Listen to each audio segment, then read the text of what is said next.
Sambil menangis, Putri Chandrawati minta maaf kepada anggota Polri yang jadi saksi kasus Brigadir J. Makanya pada waktu setelah Lebaran, uang itu diperbantukan di Magelang untuk nanti selanjutnya menggantikan saudara Ricky. Ya, nanti saudara punya waktu sendiri untuk menjelaskan. Ada lagi untuk nangkepin ini aja, mana yang salah, mana yang benar, sampaikan. Dan untuk saudara Yogi, bahwa saya tidak pernah memerintahkan saudara Yogi untuk menjadi ajudan saya, tapi saya meminta bantuan. Dan sebelumnya waktu itu saya minta langsung kepada kesediaan saudara Yogi, apakah dia berkenan untuk membantu saya. Oke. Dan mungkin sedikit yang mau saya sampaikan. Silakan. Mungkin saya mohon maaf kepada para ajudan Bapak Ferdi Sambo, dan saya juga meminta maaf kepada Dek Daden, Dek Yogi, dan Dek Romer, juga Dek Farhan atas semuanya harus dapat melalui semua ini. Saya selalu berdoa kepada adik-adik sekalian supaya ke depan sukses dan doa terbaik dari saya dan keluarga. Baik.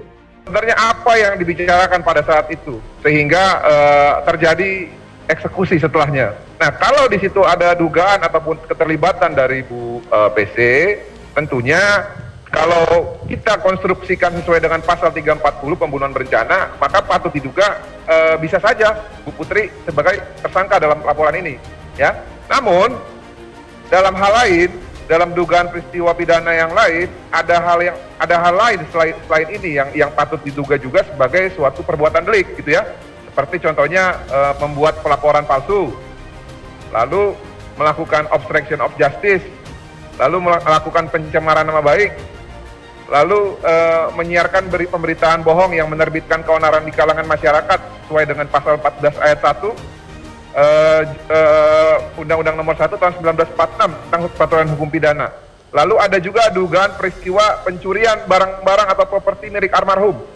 Nah, ini semua bisa diduga dan juga bisa dituduhkan kepada calon tersangka setidak-tidaknya terhadap 5 orang yang ada pada lokus dan tempus delikti ketika almarhum Brigadir Yosua ini ditemukan tewas gitu, Mbak Sylvia. Okay. Jadi dengan ditetapkannya atau tidak Bu Putri sebagai tersangka nantinya dalam pelaporan kami yang 340 ini, dalam upaya hukum yang lain kami tetap akan melaporkan, Mbak Sylvia.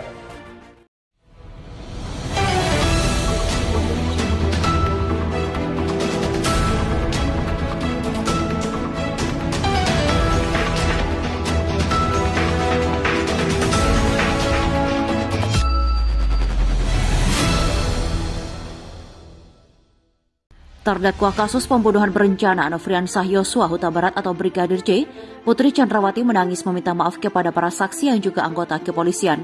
Dia meminta maaf karena ulah suaminya Ferdi Sambo, banyak anggota kepolisian yang jadi korban, mulai dari didemosi hingga dipecat.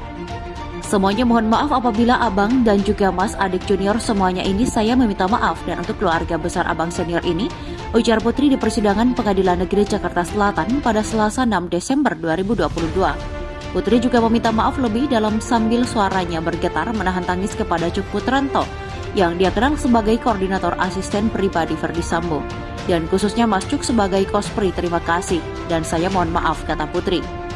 Diketahui jaksa penuntut umum menghadirkan 12 orang saksi dalam sidang kasus pembunuhan berencana terhadap Nofriansah Yosua Huta Barat atau Brigadir J dengan terdakwa Ferdi Sambo dan Putri Chandrawati pada hari Selasa. Sidang dengan terdakwa Ferdi Sambo dan Putri Chandrawati dibuka dan terbuka untuk umum, ujar Hakim Wahyu dalam persidangan di Pengadilan Negeri Jakarta Selatan pada hari Selasa. Dari belasan saksi yang dihadirkan JPU ada 6 terdakwa kasus obstruction of justice atau perintangan proses penyidikan terkait pengusutan perkara pembunuhan Brigadir J yang memberikan keterangan. Mereka adalah mantan Kepala Biro Pengamanan Internal atau Karopaminal Hendra Kurniawan, ex-KDNA Biro Paminal Agustus Patria, ex-Korspri Kadif Propam Polri Cuk Putranto, dan ex-Wakaden B Biro Paminal Propam Polri Arif Rahman Arifin. Kemudian PS Kasubag Riksa Bagak Etika Biro Watprof Baikuni Wibowo dan Kepala Subunit atau Kasubnit 1 Subdirektorat, Subdit 3 Direktorat Tindak Pidana Umum atau Ditipidum Badan Reserse Kriminal atau Bareskrim Polri Irfan Widianto. Selain para terdakwa kasus obstruction of justice, jaksa juga menghadirkan Kepala Baro atau Karo Provos Divisi Profesi dan Pengamanan atau Propam Polri Brigjen Bani Ali. Kepala Bagian Penegakan Hukum Kabag Gakum, Provos Dipropam Susanto Haris, dan pemeriksa forensik muda Subbidang Komputer Forensik Polri Panji Sulfikar Sidik. Kemudian ada juga Ekskanit 1 Subdit 3 Direktorat Tindak Pidana Umum atau Ditipidum, Badan Reserse Kriminal atau Bariskrim Polri Adi Cahya Nugraha alias Acai, dan Kepala Urusan Logistik Pelayanan Masyarakat Polri Linggom Parasian Siahaan.